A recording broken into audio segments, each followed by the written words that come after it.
नाज़रीन, हमारे चैनल को सब्सक्राइब करें ताकि आपको आने वाली वीडियो का नोटिफिकेशन मिल सके। औज़ुबिल्लाहिमिनश्शैतानिर्रजीम बिस्मिल्लाहिर्रहमानिर्रहीम अस्सलामु अलैकुम वरहमतुल्लाहि वबरकातुहू। नाज़रीन, आपको अपने चैनल अली रज़ा टीवी में खुशामदीद कहते हैं। आज मैं आपको प्यारे आका नबी करीम सल्लल्लाहु अलैहि वसल्लम का एक प्यारा सा फरमान बताऊंगा। रसूलुल्लाह सल्लल्लाहु अलैहि वसल्लम ने इरशाद फरमाया, जब शैतान को जन्नत से निकाला जा रहा था तो इसने रब से कहा, मैं तेरे बंदे को इस वक़्त तक गुमराह करता रहूँगा जब तक इनके जिस्म में रूह रहेगी।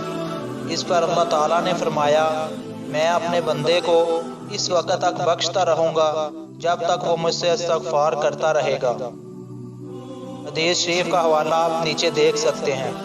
नाज़रीन, अल्लाह ताला से दुआ है कि अल्लाह ताला हमें अपने प्यारे हबीब सल्लल्लाहु अलैहि वसल्लम के इस प्यारे से फरमान पर अमल करने की तौफीक अता फरमाए। और हमें चाहिए कि जब भी हमसे कोई गुनाह सरज़द हो जाए तो प्यारे आका नबी करीम सल्लल्लाहु अलैहि वसल्लम के इस प्यारे से फरमान को सामने रखते हुए अल्लाह ताला से माफ़ी मांग लें और अपने गुनाहों की बख्शिश को तलब करें। हमारे चैनल को सब्सक्राइब करें, वीडियो को ज़्यादा से ज़्यादा शेयर करें। अस्सलामु अलैकुम वरहमतुल्लाहि वबरकातुहू।